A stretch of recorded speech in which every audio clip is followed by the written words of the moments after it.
Son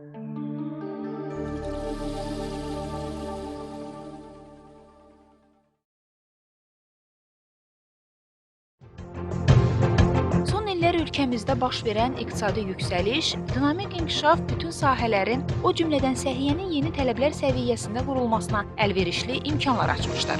Səhiyyənin inkişafına göstərilən dövlət qayğısı əhalinin sağlamlığının təmin olunması istiqamətində atılmış ən düzgün və uğurlu addımlardan biridir.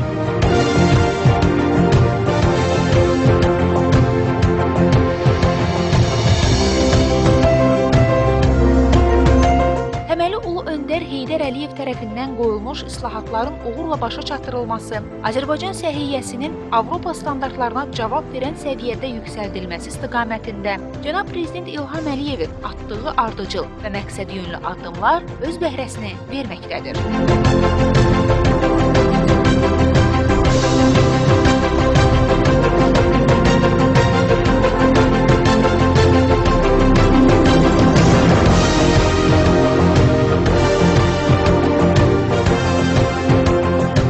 Gəncə şəhər rayonları kardioloji dispanser 1991-ci ilin yanvar ayının 14-dən fəaliyyətə başlamışdır. Həmən günü biz ilk infarktlı xəstəmizi qəbul etmişik. Bundan əvvəl Gəncədə kardioloji xəstələr Abbas Səhət adına xəstəxanada 60 çarpaylı infarkt şöbəsində yerləşirdi. Və belə qərara gəlindi ki, 1996-cı ildəki Gəncədə yeni xəstəxana açılsın, kardioloji dispanser açılsın və 97-ci ildən dispanserin tikintisinə başlandı və 90-cı ilin oktyabr ayında dispanserin poliklinika şöbəsi, 91-in yanvar ayının 14-dən isə stasionar şöbəsi fəaliyyətə başlamışdı.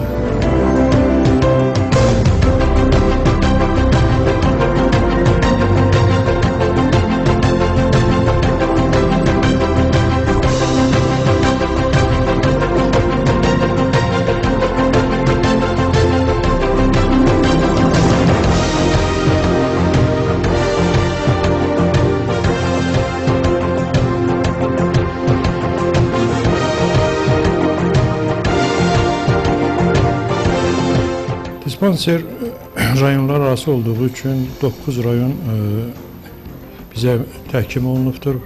Biz həmin rayonların xəstələrində kəskin infarkt xəstələrini, hipertoniya krizlərini və ümumiyyətlə kardioloji xəstələri müayinə və müalicə edirik.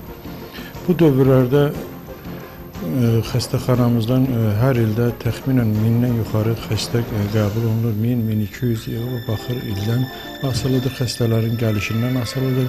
Xəstələrə qulluq göstərilir, müalicə aparılır və xəstələrdə dispanserizasiya gedir poliklinika şöbəsi tərəfindən və ağır xəstələr, infarktlı xəstələr bizdə dispanser uçotda dururlar.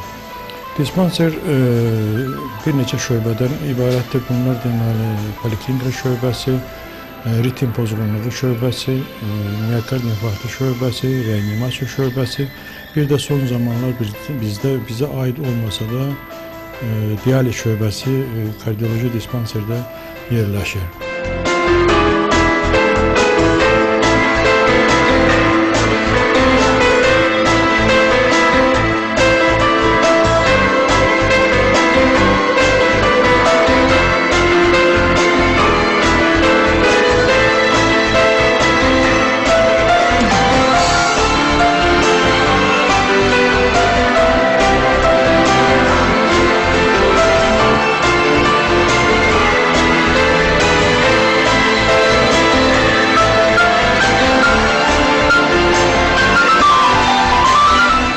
Səhiyyə Nazirliyi tərəfindən rekonstruksiya aparılmışdır. Rayonlar arası kardioloji dispanser artıq dispanser deyil, kardioloji xəstəxana adına keçirilmişdir və koykaların sayı nisbətən azalmış. 40 çarpaylı miokard infarktı şöbəsidir, 40 çarpayı aritmiya şöbəsidir və 10 çarpayı reanimasiya biraz artırılıbdır və 10 çarpayı reanimasiya şöbəsidir. Reanimasiya şöbəsi nəyə görə deyəsiniz ki, artırılıbdır?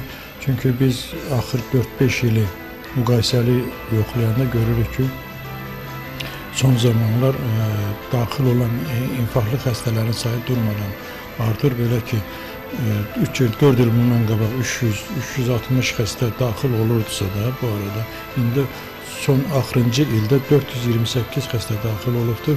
Bu ilin 6 ay ərzində isə 288 infarktlı xəstə daxil olubdur 6 ay ərzində. Əgər bunu 2-yə vursaq gəlir, hardasa da 500 rəqəmini artıq və 6 çarpayılıq artıq bizi kifayət etmədiyinə görə xəstələr, koykaların sayı, çarpayıların sayı ona qaldırılmışdır. Şöbə artıq 10 çarpayılıq şöbədən ibarətdir.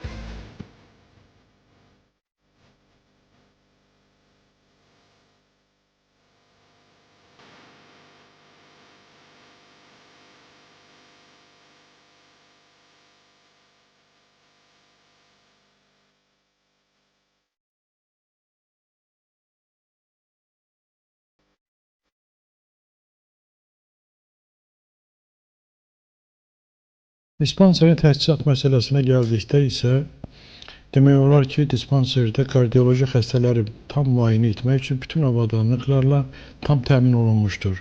Yalnız bizdə cərrahi əməliyyat aparılmadığı üçün burada koronografiya, angiografiya və ürək əməliyyatı üçün, cərrahi əməliyyat üçün lazım olan avadanlıqlar yoxdur. Amma yerdə qalan avadanlıqlar demək olar ki, müasir tələblərə hamısına cavab verən avadanlıqlarla tam təmin olunmuşdur.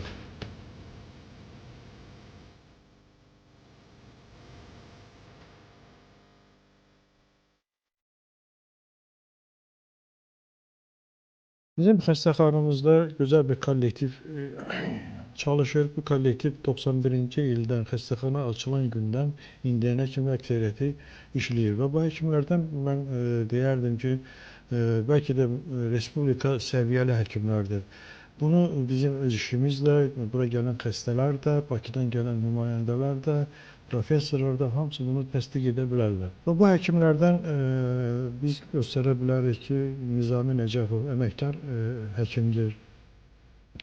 Bu 2 il bundan qabaq əməkdar həkim adı ona verilmişdir. Vüqar Abbasov, Miyokard İnfarkt şöbəsinin müdürü, tibb elmləri namizədi. Nizami doktor isə aritmiya şöbəsinin müdürüdür. Nəzirov Edison reanimasiya şöbəsinin müdürüdür. Bunlar çox savadlı, uzun müddət xəstəxanada işləyən həkimlərdir. Bunlardan əlavə rengen otağında, şu an diagnostik otağında rengen aparatını işleyen Əliyar doktordur. 90-cı ildən bizdən bir yerdə fəaliyyət göstərir. Ekokardiografiya aparatında işleyen Məsimov Vali. Bu da çox təcrübəli bir həkim yoldaşdır. 90-cı ildən o da biz bir yerdə, buradakı işləyən həkimlərin əksəriyyəti ilə xəstəxana açılandan bu günə kimi bir yerdə çalışmışdır.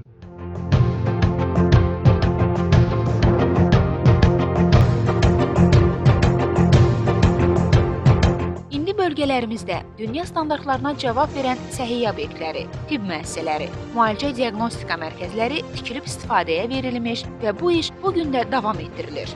Regionların sosial-iqtisadi inkişafına dair dövlət proqramının mərhələləri çərçivəsində görülən işlərin, həyata keçirilən tədbirlərin miqyası həddindən artıq böyükdür. Buradan səhiyyəyə də əhəmiyyətli dərəcədə pay düşür. Cəmi bir neçə il ərzində ölkəmizin paytaxtında və bölgələrində fəaliyyət göstərən iri səhiyyə ocaqlarının və klinikaların bir çoxu əsaslı təmir olunmuş və dünyanın ən qabaqcıl modern tibb avadanlıqları və ləvazimatları ilə təchiz edilmişdir.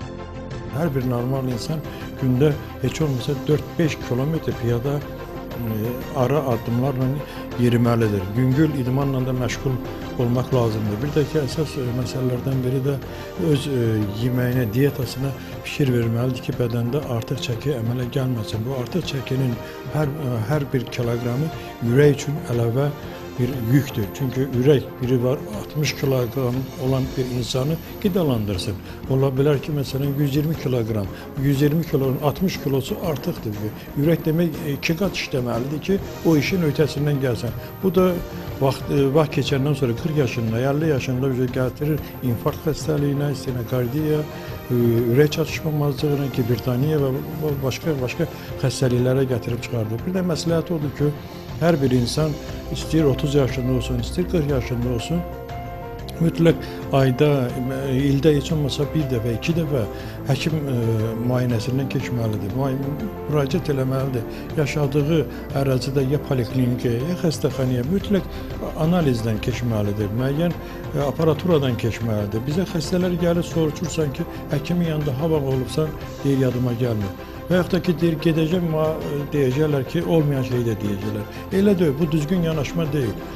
Əgər xəstəliyi vaxtında diaqnoz qoysa, xəstə insan bilsə ki, bunda bu xəstəliyə qarşı bir tendensiya var, ona qarşı bir yönəlmə var, onun qarşını almaq daha asaddır, nəinki xəstəliyi müalicə etmək.